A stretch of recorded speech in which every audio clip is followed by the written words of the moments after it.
the Republic of South Africa.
My president, my cupcake.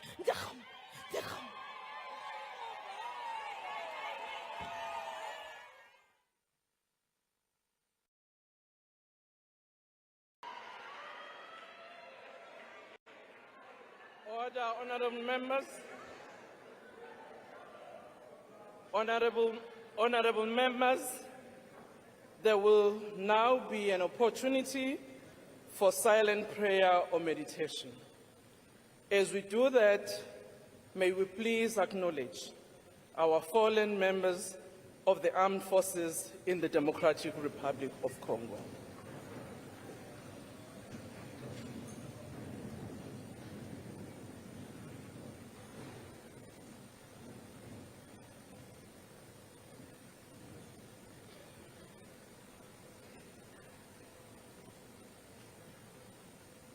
Thank you, and please be seated.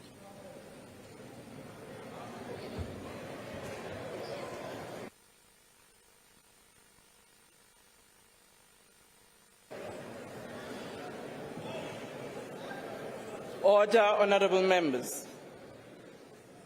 Honorable members, the President has called this joint sitting of the National Assembly and the National Council of Provinces in terms of Section 84, subsection 2D of the Constitution of the Republic of South Africa, read with Joint Rule 13, subsection 1A, to deliver his State of the Nation address to Parliament.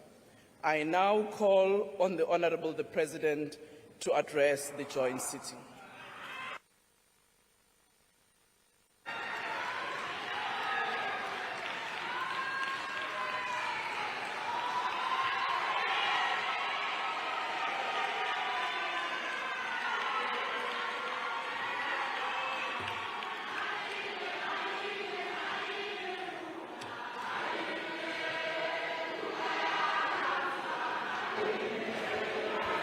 Order, honourable members. Order, honourable members. Can we please take our seats? Honourable members. Honourable members, can we please take your seat and allow the President to address the House and the nation?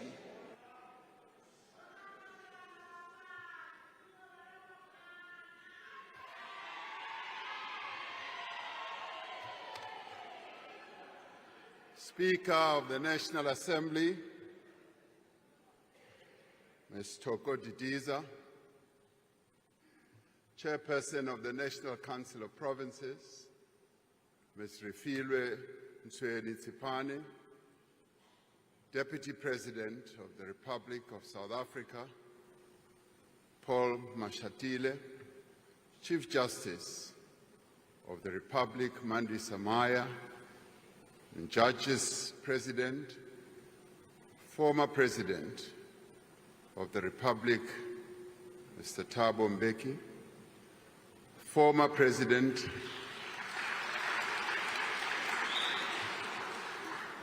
Kgalema Motlanthe, former Deputy President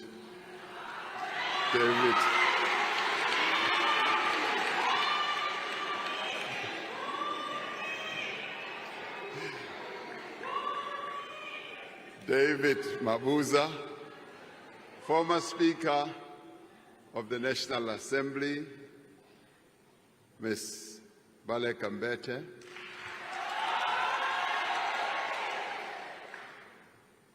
former Deputy Speaker of the National Assembly, Mr. Lichisa Tsinodi, former Chairperson of the National Council of Provinces, Mr. Amos Masondo, Mayor of the City of Cape Town, Mr. Gordon Hill-Lewis, Dean of the Diplomatic Corps, Regional Deans, and Heads of Missions, Members of Parliament, and fellow South Africans. We gather here as we mourn the death and tragic death and devastating loss of 14 South African soldiers who were part of a mission to bring peace to the Eastern Democratic Republic of the Congo. We pay tribute and bow our heads to Staff Sergeant William Eddie Ola, Staff Sergeant Molahlehi Ishmael Molahlehi, Staff Sergeant Shahlane Theophilus Siepe, Corporal Matume Justice Malesa, Corporal Renae Nemabulani, Lance Bombardier Itumeleng MacDonald Mureo, Lance Corporal Tseke Moffat Molapo, Lance Corporal Metsi Stensley Raswiswi, Rifleman Sibatane Richard Chokwe, Rifleman Derek Maluleke, Rifleman Sidiso Andres Mabele, Rifleman Calvin Louis Moahi, Rifleman Moketi Joseph Mobe, Private Peter Jacobus Strado. Speaker, I thank you for getting us to honor these fallen heroes. I have directed that a national flag be flown at half-mast in honor of these fallen heroes for a week starting from tomorrow morning. Alongside soldiers from other southern African countries, they lost their lives in defense of the fundamental right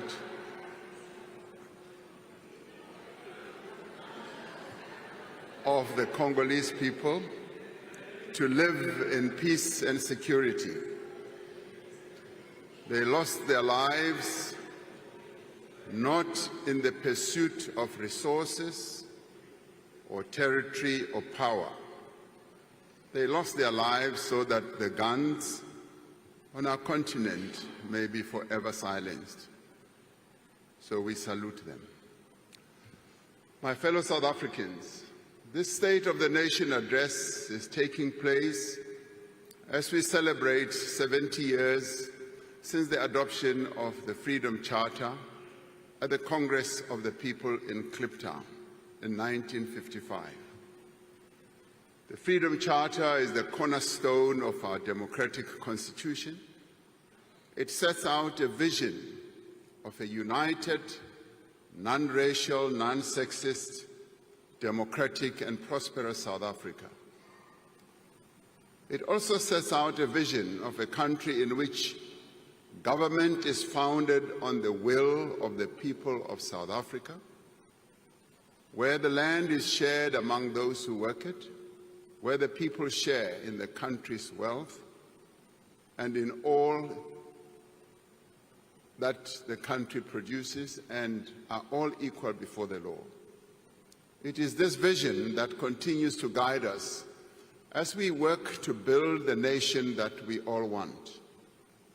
It is the spirit of the Congress of the People that inspires us as we prepare for a national dialogue in which South Africans are once again called upon to chart a new path for our country. We must chart this path in a world that is rapidly changing. It is a world of both interdependence and competition, of cooperation and conflict. It is a multipolar world in which new countries are emerging to play a greater role in global affairs. We are seeing intensifying competition over issues such as trade, technology, and influence in global institutions. There are global fundamental shifts underway that affect every aspect of human life, from the growing impact of climate change to rapid advances in artificial intelligence, geopolitical tensions, and violent conflicts. In the face of these challenges, we are witnessing the rise of nationalism, protectionism, the pursuit of narrow interests, and the decline of common cause. This is the world that we, as South Africa, a developing economy, must now navigate. But we are not daunted to navigate our path through this world that constantly changes. We will not be deterred. We are, as South Africans, a resilient people, and we will not be bullied.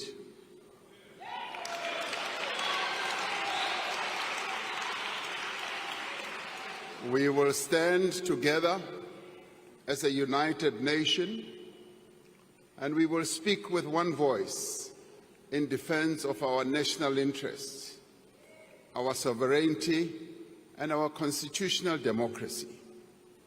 By standing true to our values, by harnessing our unique strengths and endowments, and by forging a common purpose, we can turn these trying circumstances to our advantage and propel our country forward. As South Africans, we stand for peace and justice. We stand for equality and solidarity. We stand for a non-racial future, and we stand for democracy and tolerance as well as compassion.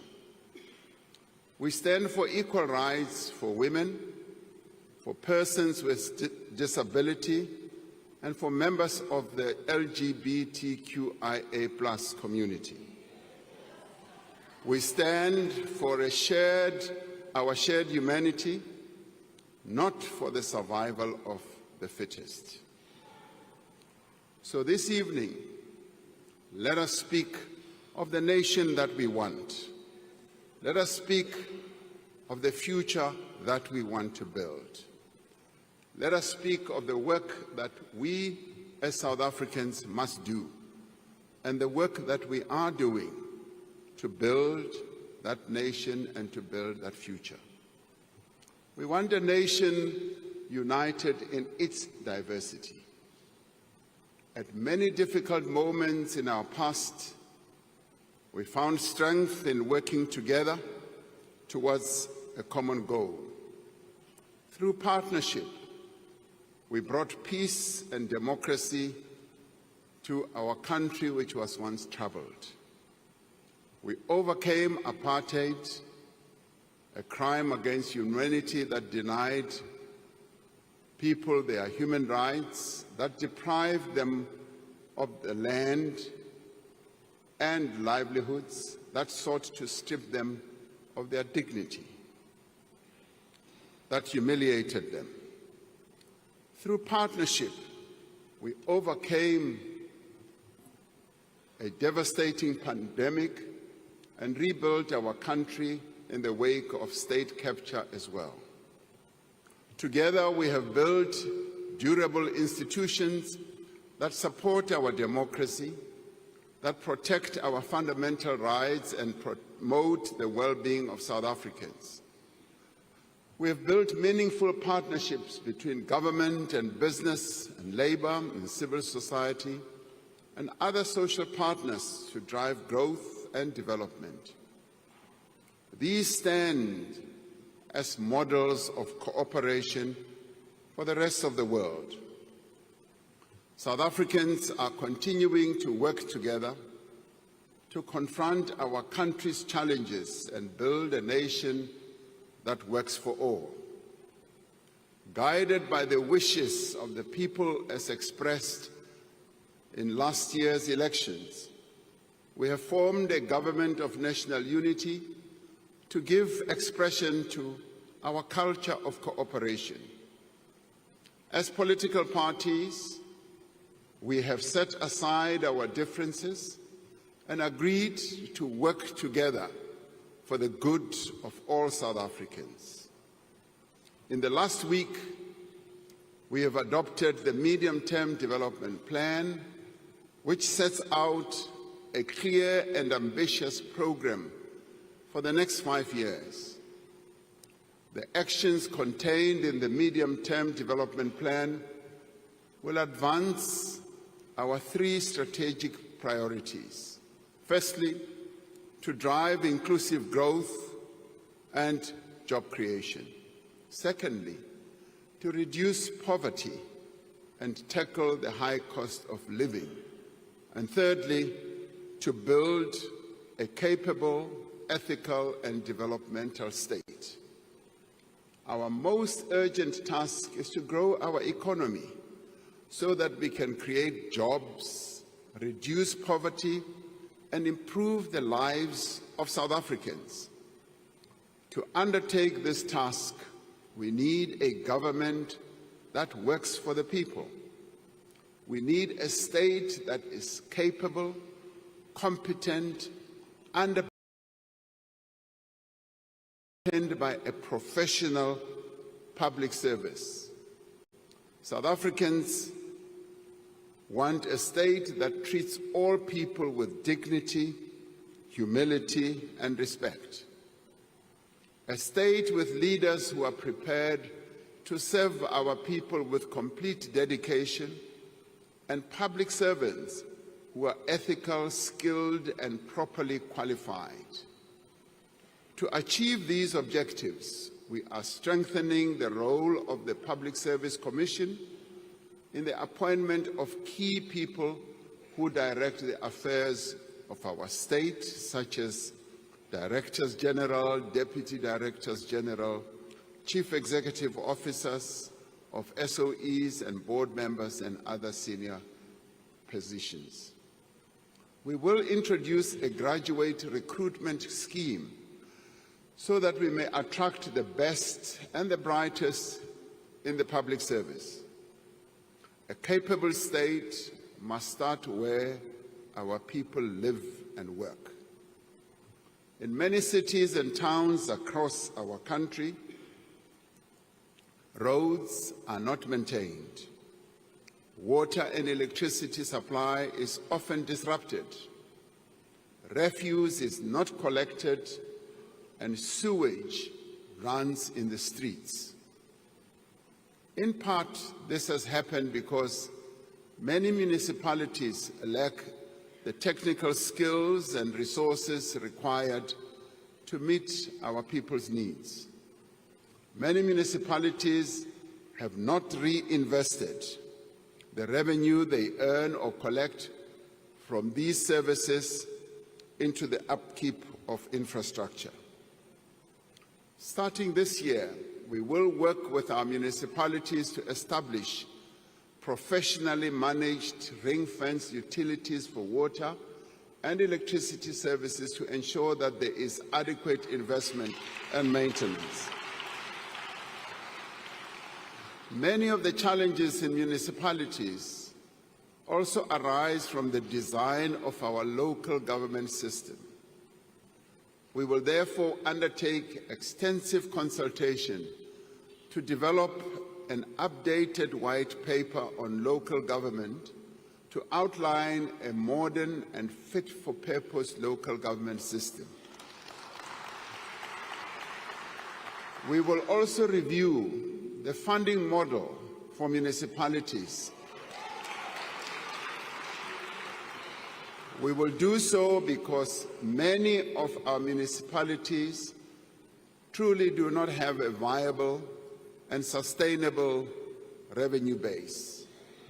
We will work with traditional leaders in the implementation of local development programs. We will also seek to work with our traditional leaders in ensuring that they continue their own work as we give them the recognition as the natural and indigenous leaders of our people.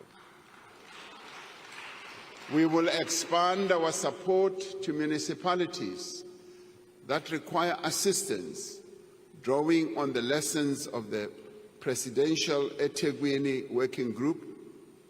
We are seeing great progress in eThekwini as we implement the district development model, which enables all key role players, as in government, business, labor, and community-based organizations, to work together. As we work to reform the public service and build the capability of the state, we will harness technology to transform the way government works. We will invest in digital public infrastructure to give South Africans access to government services anytime, anywhere, through a relaunched government gov.za platform. At the heart of this transformation will be the implementation of a digital identity system. Now, these measures will in the end transform the relationship between citizens and government and create one government that is accessible to every person at a touch. We want a nation with a thriving economy, an economy that benefits all. To create this virtuous cycle of investment, growth and jobs, we must lift economic growth to above 3%. To achieve higher levels of economic growth, we are undertaking massive investment in new infrastructure while upgrading and maintaining the infrastructure that we have. We are developing innovative ways of funding infrastructure. We are engaging local and international finance institutions and investors to unlock 100 billion rand in infrastructure financing. A project preparation bid window has been launched to fast-track investment readiness. This includes revised regulations for public-private partnerships, which will unlock private sector expertise and funds. And government will spend more than 940 billion rand on infrastructure over the next 3 years. Now, this includes 375 billion rand in spending by state-owned enterprises. This funding will revitalize our roads, and bridges. It will build dams and waterways. It will modernize our ports and airports and also power our economy. Through the infrastructure fund that we launched some time ago, 12 blended finance projects worth nearly 38 billion rand have been approved in the last year. These are projects in water and sanitation. The Podihadi Dam in Lesotho will feed 490 million, securing water supply to several provinces for years to come. Working with international partners, we are revitalizing small harbors for coastal communities. We also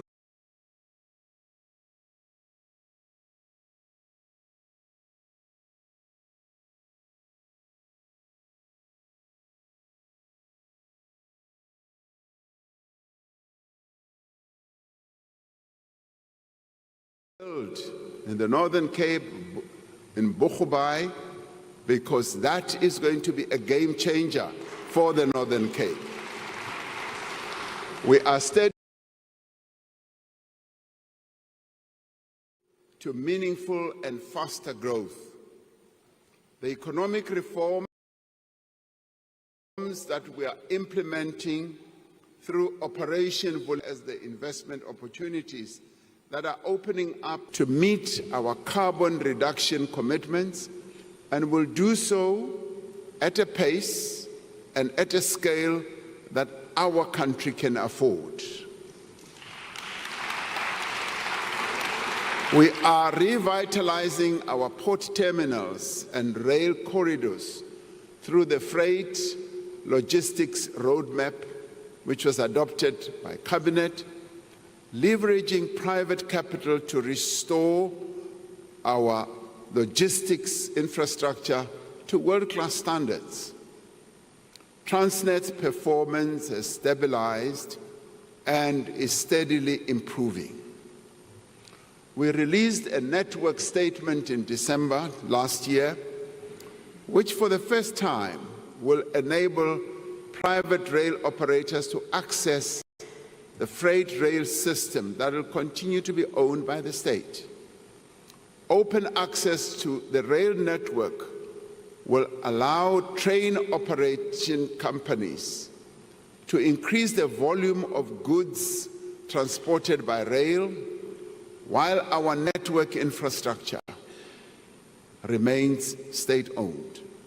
This will ensure that South African minerals, the vehicles that we manufacture, our agricultural produce reach international markets, securing jobs and earning much-needed revenue for our fiscus.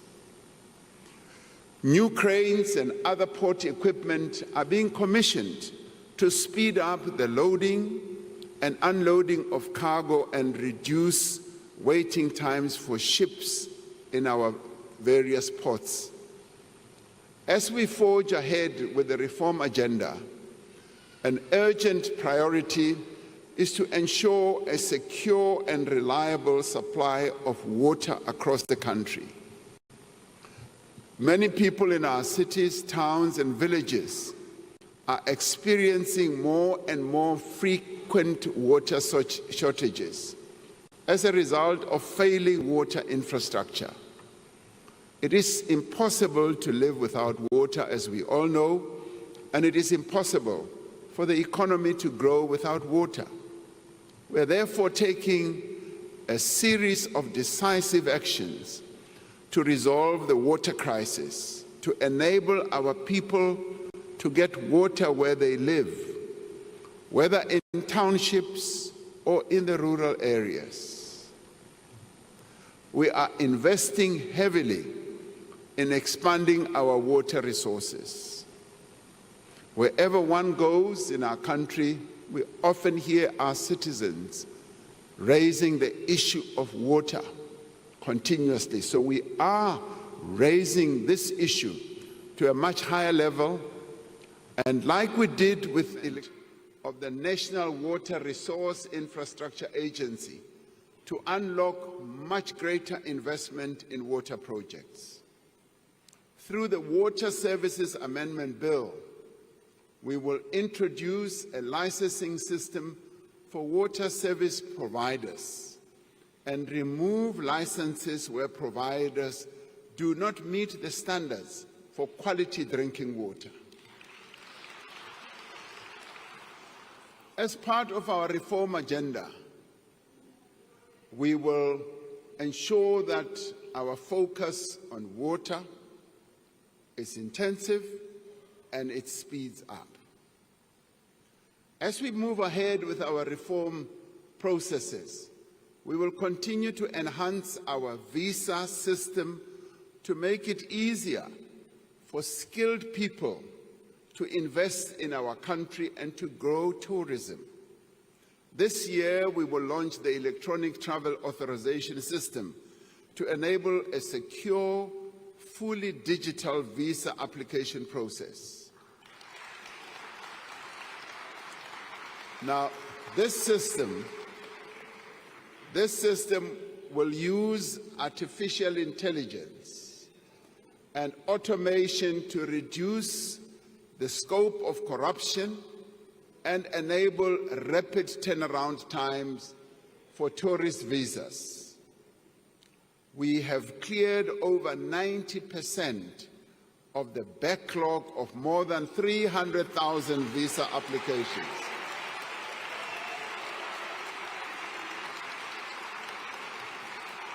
Now, in many ways, these changes that are underway, these reforms that we're implementing, send a very strong message that South Africa is indeed open for business and tourism. As we open for tourism, the Chinese market, the Indian market, the market in the Middle East, the market in Europe and all over are waiting to come as tourists to our country. We want a nation in which prosperity and opportunity is shared by all. For many decades, our economy has been held back by the exclusion of the vast majority of South Africa's people. Black South Africans were deprived of land, of capital, of skills, and of opportunities. Our economy was starved of the potential that it has. And this is why we need to transform our economy and to make it more inclusive. That is why our focus is on empowering our people, on empowering women and persons with disabilities, because they were deliberately excluded from playing a role in the economy of their own country. And we will set up a transformation fund worth 20 billion rand a year over the next 5 years to fund Black-owned and small business enterprises. We will fast-track the regulations of the Public Procurement Act to ensure that businesses that are owned by women, by young people, and persons with disabilities receive equitable opportunities in government contracts. And we have started and will continue to train women entrepreneurs to enable them to compete for government tenders. In November last year, we launched the National Skills Fund Disabilities Program. In its first phase, this transformative initiative will empower over 10,000 persons with disabilities through tailoring training for them and through ensuring that they get stipends and specialized tools. This part of the work we must undertake as business, as government and labor and civil society to enable people with disabilities to play an important role in the economy of our country. For far too long, they've been relegated to the back rooms of everything. Through these programs, we are not only righting a grave historical wrong, we are unleashing the potential of our economy for sustained growth. We want a nation where there is work for all, where every person can earn a decent living and realize their potential, where the rights of workers are protected and working conditions are improved, where women and men receive equal pay for work of equal value. We need to ensure that growth creates jobs for all, and especially for young people. The success of the presidential employment stimulus shows how public employment programs can create meaningful work that generates a wider benefit and contributes to sustainable employment. The employment stimulus that we introduced during the COVID period has created almost 2.2 million work and livelihood opportunities through innovative models that provide high-quality work to participants. The Social Employment Fund has created over 80,000 jobs this year. It has supported more than 12,000 participants to enter entrepreneurial activities. During the past year, young people secured 235,000 work opportunities through the National Pathway Management Network. And this is underpinned by the SA Youth Mobi platform. We now need to build on these innovative programs to create jobs for young people at ever greater scale.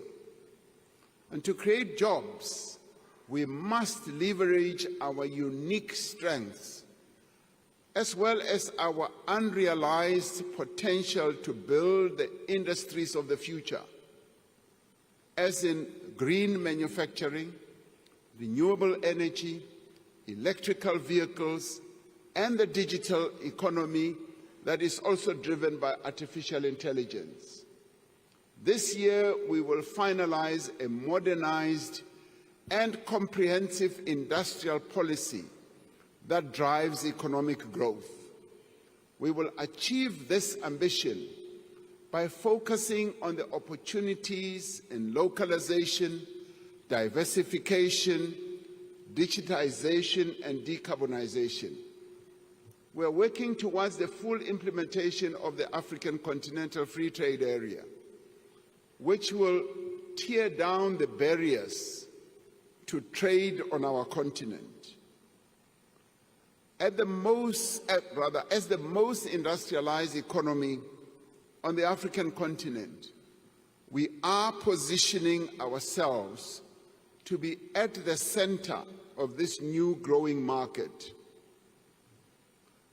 We are harnessing the sun and the wind to make our country a leader in renewable energy and green manufacturing. With an abundance of cheap green energy, we can produce products that are competitive anywhere in the world and create hundreds of thousands of new jobs in this process. We are making sustainable use of the rich abundance of the South African earth by supporting our farmers, improving our logistics network and rural supply chains, and opening new export markets for products that we grow or produce we can significantly expand our agricultural sector. We want South Africa to be leading in the commercial production of products such as hemp and cannabis, a product that is so well known in the Eastern Cape and KZN, a product that our forebears have produced for generations and generations. We can add modern value to it and bring it to the shelves of the entire world. We are breathing new life into the mining industry, which remains one of our most important and valuable endowments. I often say that mining was the bedrock on which our economy was built, and it continues to be a sunrise industry. We are on track to implement a new, modern and transparent mining rights system this year, which will unlock investment in exploration and production. We will put in place an enabling policy as well as a regulatory framework for critical minerals. By beneficiating these minerals here in South Africa, we can make use of the extraordinary wealth that lies beneath our soil for the benefit of our people. Even more valuable than our natural resources are the diversity, the energy and the talent of the people of this country. The services sector is now the largest part of our economy, ranging from financial services to retail, hospitality, tourism, and the burgeoning creative industry. The tourism sector is growing rapidly, with close on to 9 million tourists having visited our country last year.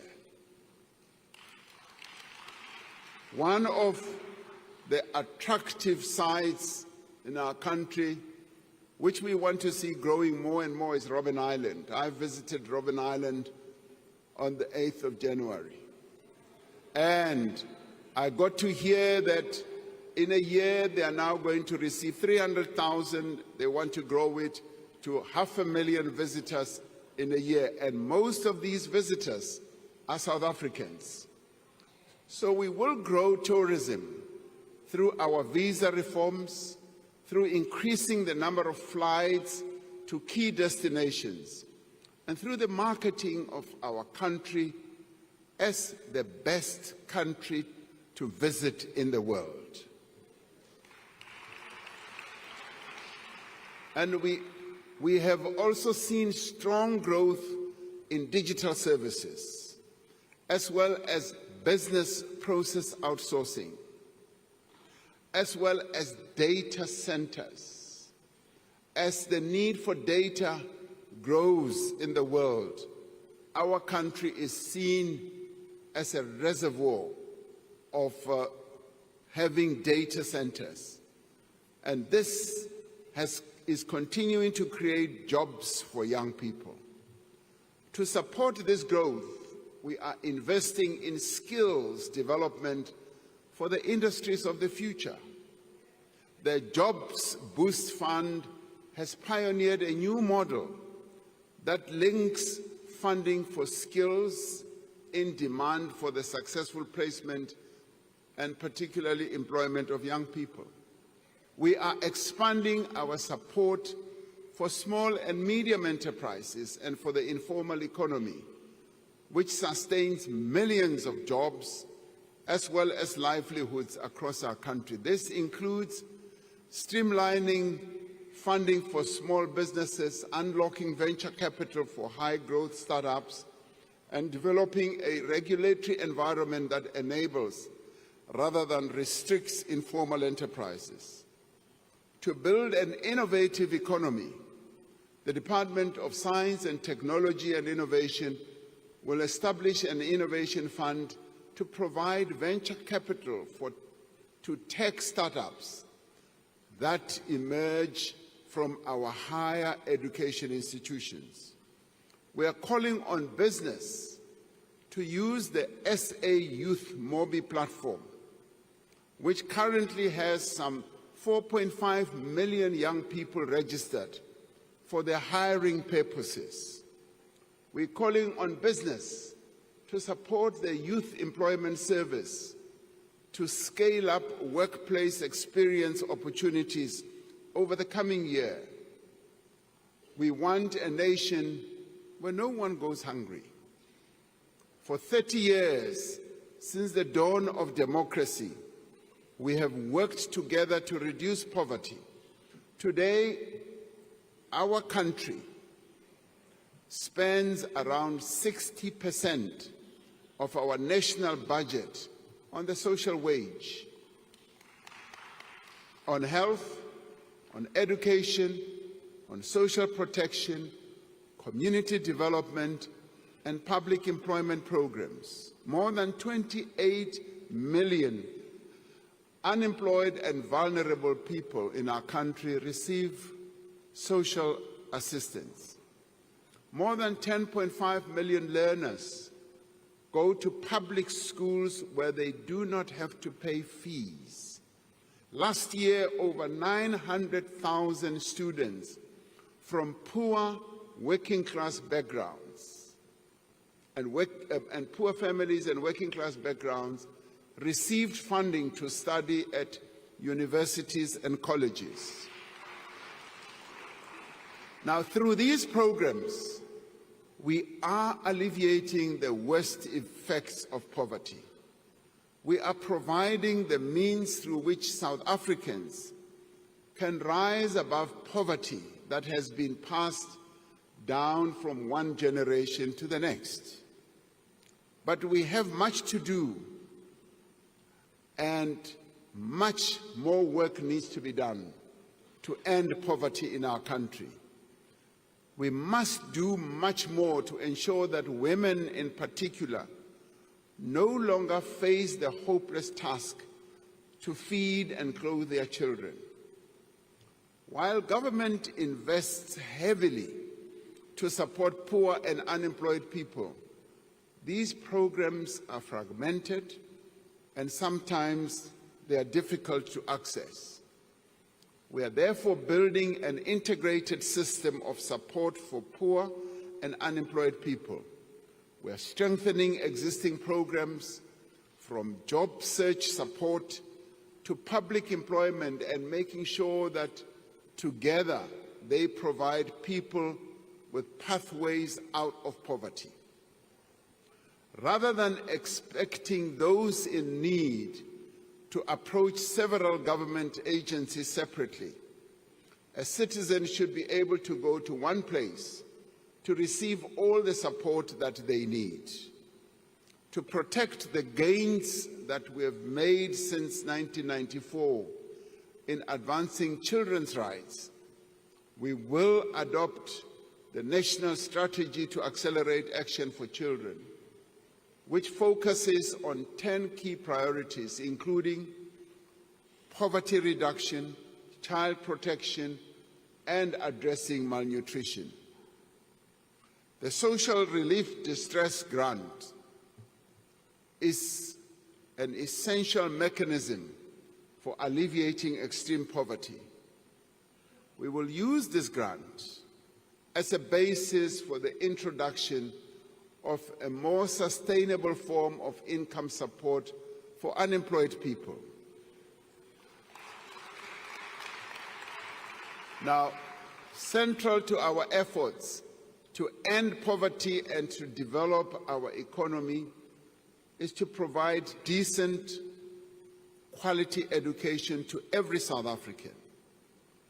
We are immensely proud of the achievements of the matric class of 2024.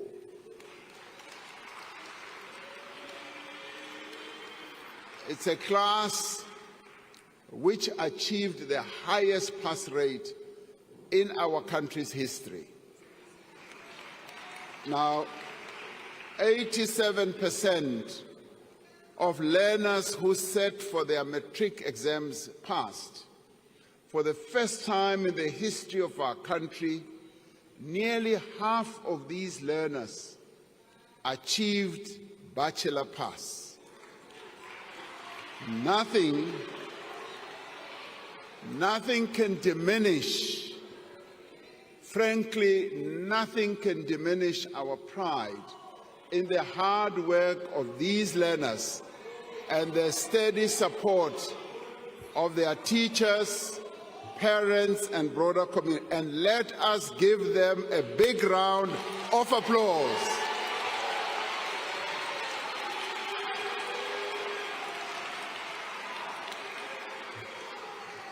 We should all be proud of the class of 2024.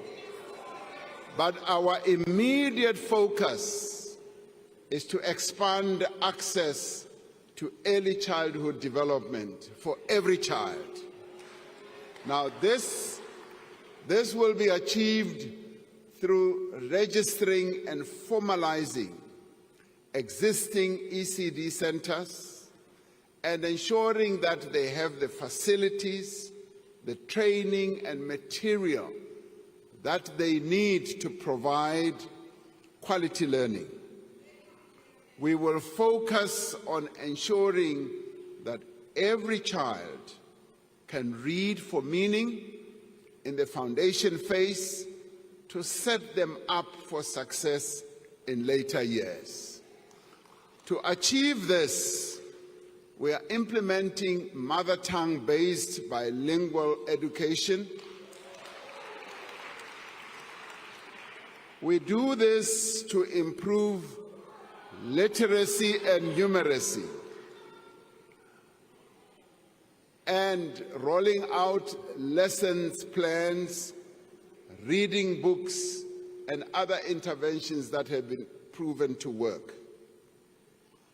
The Funza Lushaka bursary scheme will continue to prioritize students who want to pursue a teaching career in the foundation phase. Last year, we signed the Basic Education Laws Amendment Act, which was passed by this Parliament.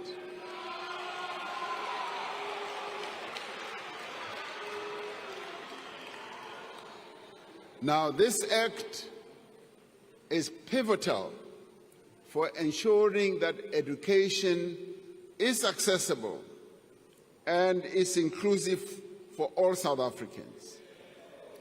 This year, the Minister of Basic Education will introduce national policy, the norms and the standards and regulations to empower all partners in the basic education field to support the implementation of the Act.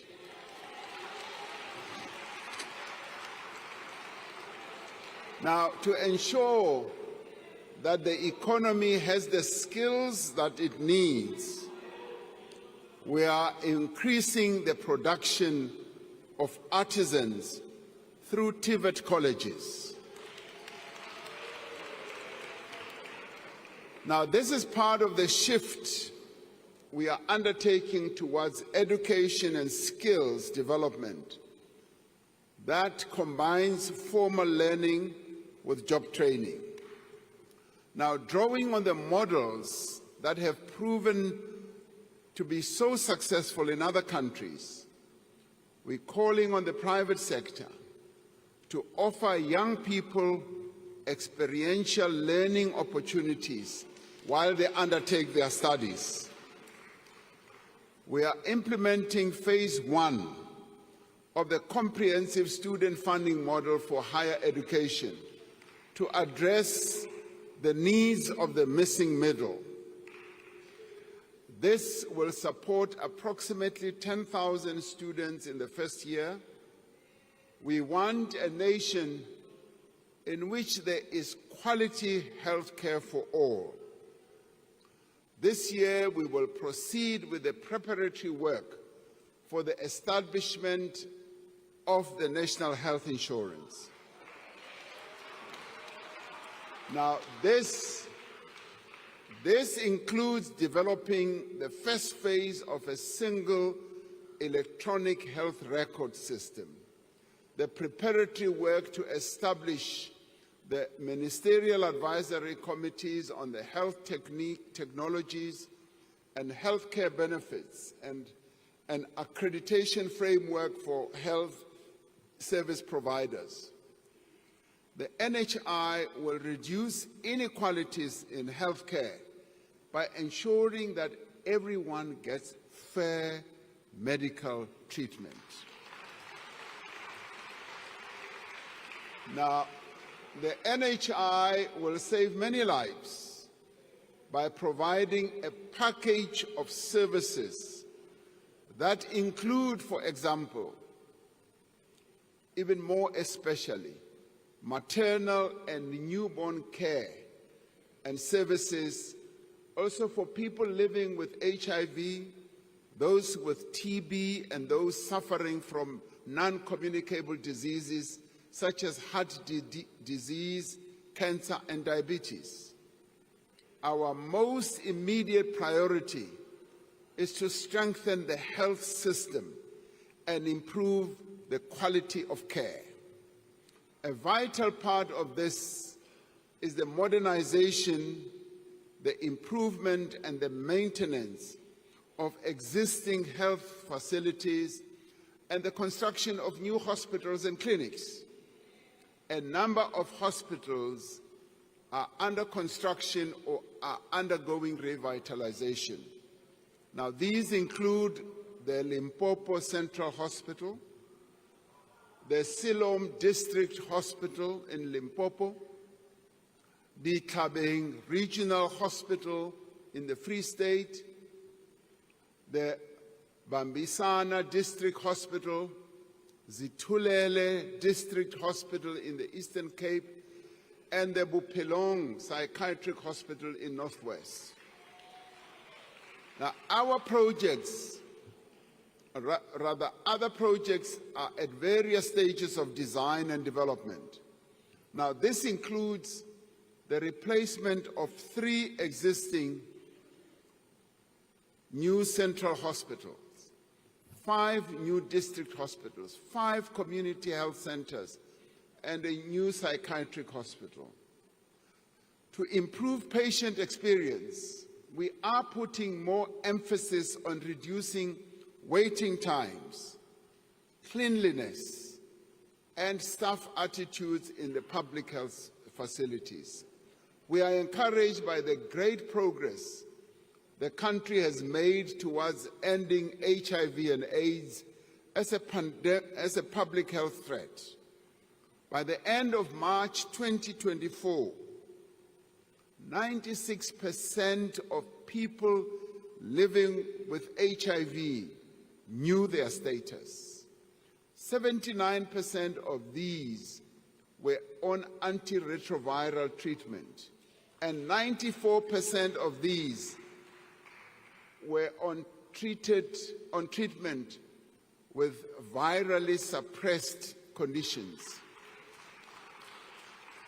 Now, to ensure that we reach the target of 95, 95, 95, which has been set by the World Health Organization, we will this year launch a massive campaign to look for an additional 1.1 million people who are not yet on treatment. We are concerned about the potential impact of the decision by the United States government to suspend some of its funding for HIV and TB programs in African countries for 90 days. Now, this funding that we get accounts for about 17% of our country's HIV spend. We have been able, over the years, to provide funding from our own resources, our own fiscus, for our HIV and TB programs. We are looking at various interventions to address the immediate needs and ensure the continuity of the essential services that we might lose if this funding does not come through. Now, to tackle inequality, we do need to undo apartheid special planning, which has scarred our country, our cities, and forced many people to live far away from areas of work and opportunity. We have delivered millions of housing opportunities since 1994, providing safety as well as dignity to poor households. Yet the practice of building housing developments on the periphery of urban centers has in many ways perpetuated inequality and urban sprawl. Going forward, we are going to build more housing in our city centers and closer to places of work and business. Now, we are redesigning our housing subsidies and directing more funding towards programs that enable people to buy or rent a home in an area of their choice. We will release more underutilized state properties for affordable housing development. And we are working with our provinces and metros, and I'm glad that a number of our premiers are here as well. We're working with them to reclaim buildings that have been hijacked in the city centers and repurpose them for public use. Now, we will provide 300,000 service stands to qualifying beneficiaries to enable housing development in well-planned, connected communities along key development corridors. We will clear the backlog of title deeds for subsidized housing, turning homes into household assets. And we will review land use, building, and other regulations to enable low-cost property development, including backyard housing.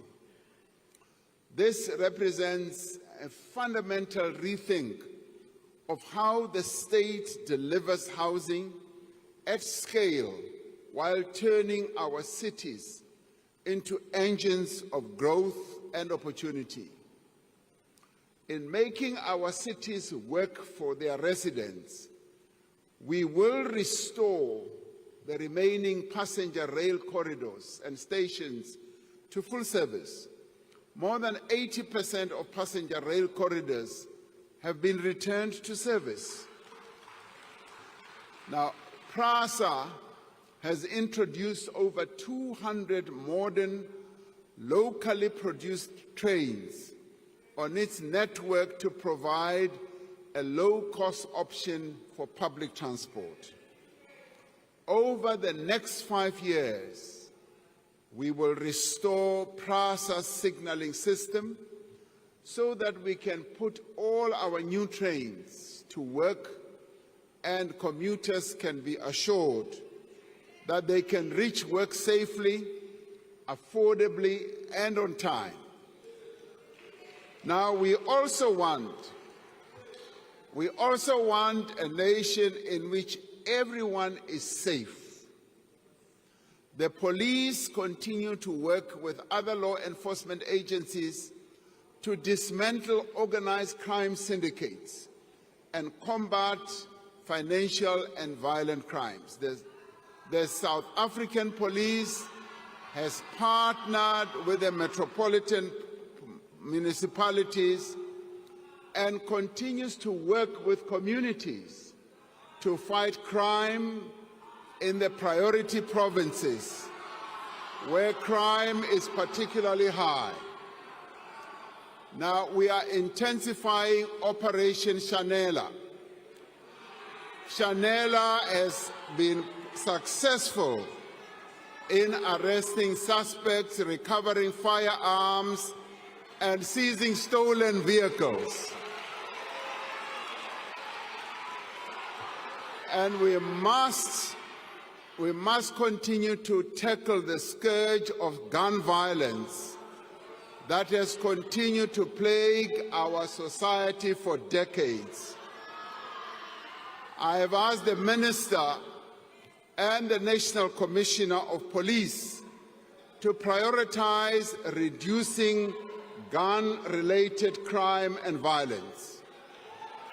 Now, this includes preventing the diversion of firearms into the illicit market and recovering illegal firearms in circulation. We know from international evidence and our own experience that this is the most effective way to reduce overall violent crime. The detective service, which is crucial to solving cases, will expand by 4,000 personnel through the internal recruitment processes.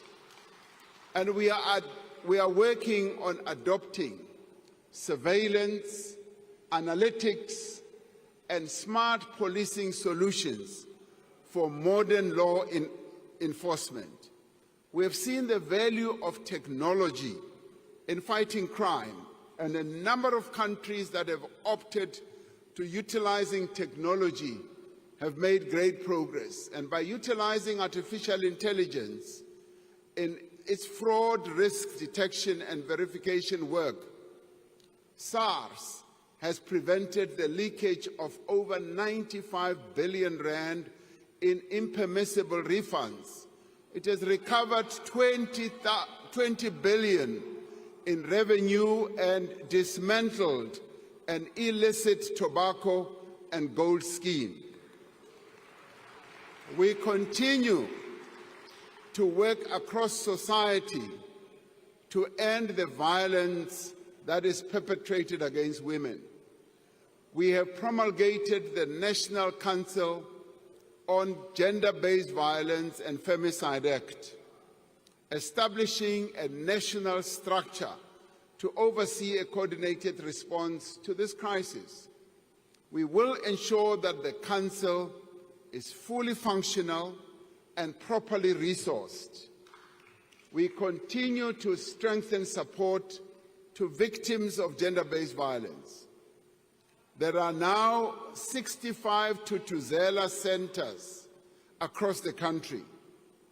Out of the 52 districts in our country, 44 have gender-based violence shelters. All police stations in the country now have victim-friendly services, and another 16 sexual offences courts will be established in the next financial year. Now, we want a nation that deals with corruption. Last year, we established the Investigating Directorate Against Corruption as a permanent entity of the NPA dedicated to investigating and prosecuting high-level corruption. We will ensure that the Directorate is fully resourced and have access to information that it needs to prosecute state capture cases and hold those responsible to account. We are establishing a world-class digital forensic lab to support the investigation of complex corruption and financial crime. We are making steady progress in implementation of the recommendations of the State Capture Commission, including signing into law several legislative reforms.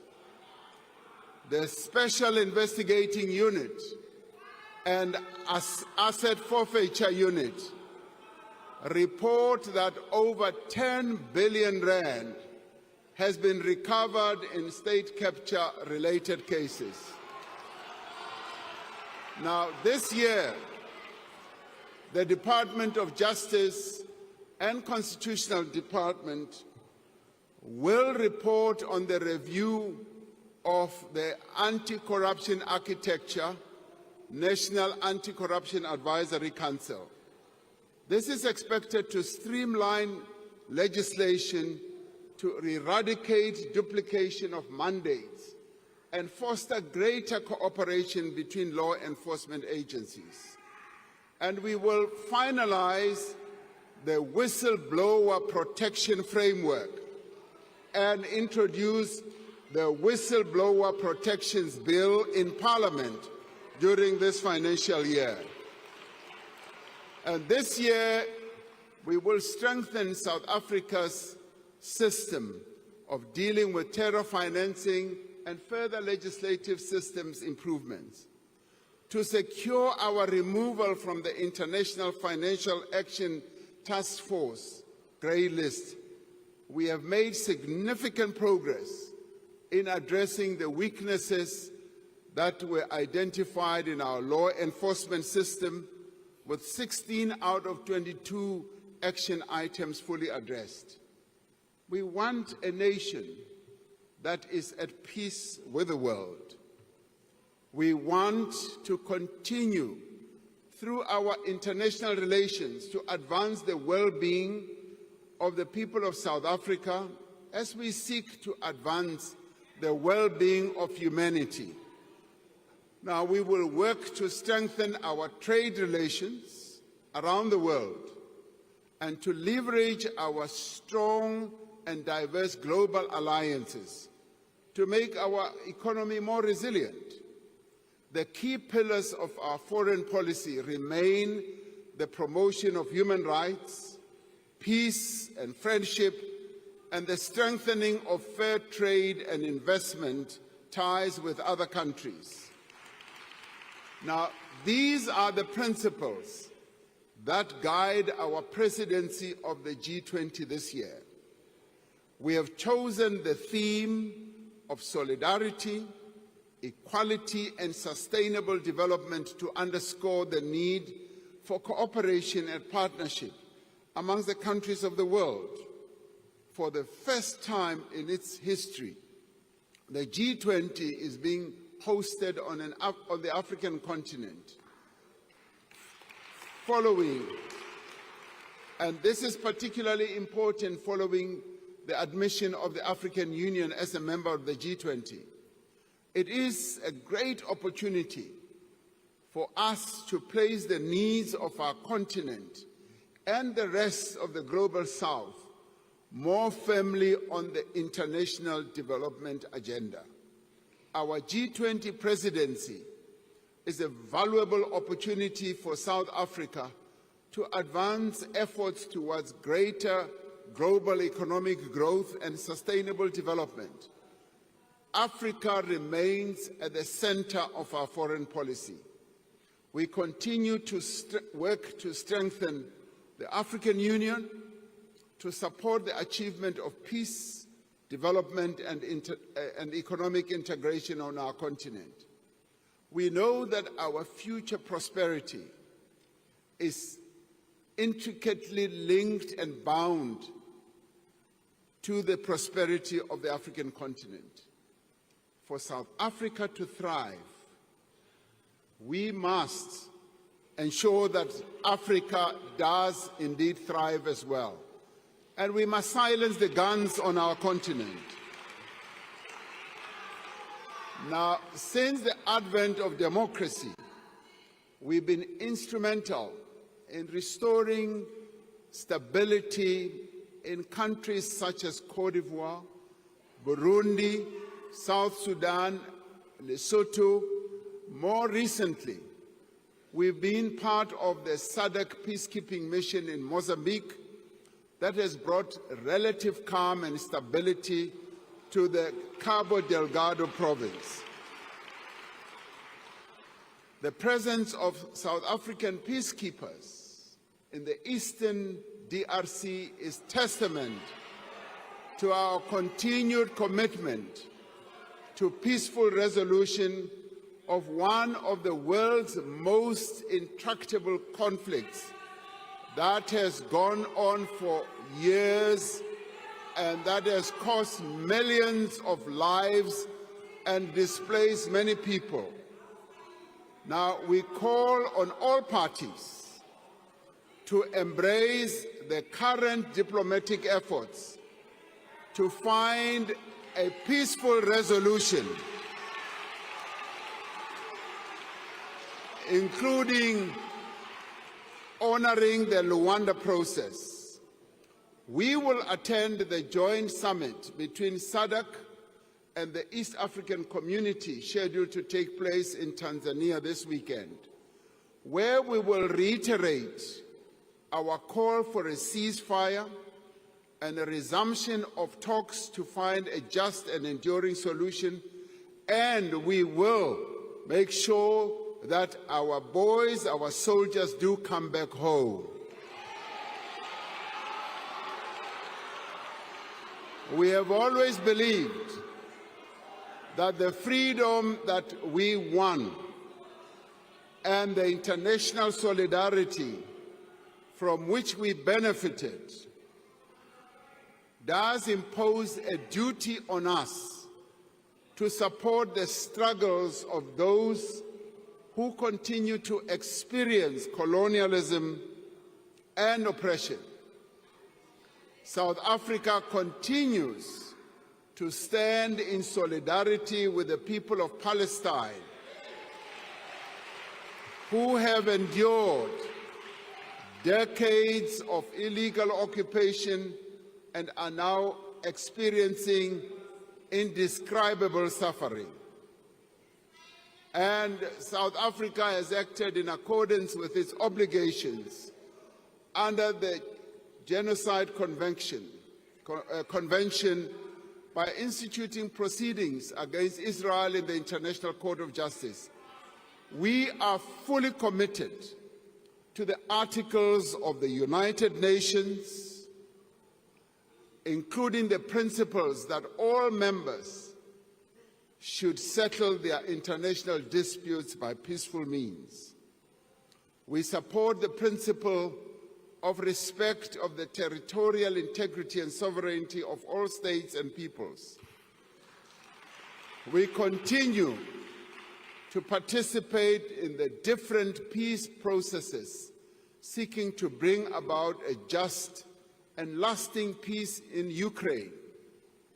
South African delegations have been instrumental in developing a framework for negotiations towards a just peace in Ukraine based on the UN Charter and international law. Our country continues to advance its agenda of cooperation and multilateralism through its membership of the United Nations, the African Union, the Non-Aligned Movement, BRICS, and a number of other international bodies. As humanity confronts unprecedented challenges, we are determined that a reformed and representative United Nations must be at the center of global affairs, and we will continue to push for progress on the reform of the UN Security Council to be a more inclusive, more effective body that is able to ensure peace and security. And we will work to ensure that the needs of the people of the world are advanced. And the work that we do and what we stand for does need to be explained to many key players, especially to our trading partners and the many countries and leaders that we interact with on the global stage. And with a view of explaining the positions that we have taken, and in particular, the objectives that we wish to achieve during our presidency of the G20, I have decided to send a delegation of government and other leaders to various capitals on our continent across the world. This delegation will interact with various key players on a variety of matters that affect South Africa's interests. I will direct that they leave as soon as possible to interact with various key players on our continent and in the world, so that our presidency of the G20 objectives can be well explained. All these things that we speak of are possible.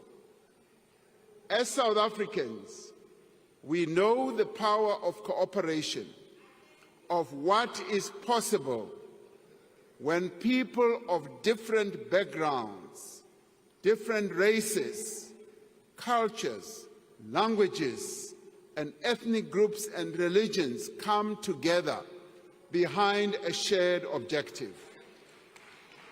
The formation of the Government of National Unity provides us with an opportunity to show once again that we can achieve what we can achieve by working together. And I call on all South Africans, united in our diversity, to come together in the national dialogue that we are going to have, to define a vision for our country for the next 30 years. The national dialogue must be a place where everyone has a voice. It must be a place to find solutions that make a real difference in people's lives. The dialogue must reaffirm that each and every one of us has a role to play in building the nation that we want. We must therefore be builders and not people who seek to destroy the future of South Africans. While we may differ on many issues, we agree on one thing, that we need to build a better South Africa and improve the well-being of our people, and that we should do so not by sitting on the sidelines and shouting. We should be in the scrum working to develop the lives of our people. And so, as we enter the new era in the world and in our own country, let us speak of empathy, of compassion that we have for one another. Let us speak of the pride that we have of our country and all that we have achieved. Let us speak of the determination that won us freedom and drives us forward now to a better future. With this determination, we will work together to make this an era of growth, of progress and transformation. We will work together to build the nation that we want, and we will only be able to do it by working together and not by shouting together. And we will only be able to do it by ensuring that we as the leaders ensure that those who will come after us, our children and our great children, inherit a country that we have helped to build, not to destroy. Thank you very much.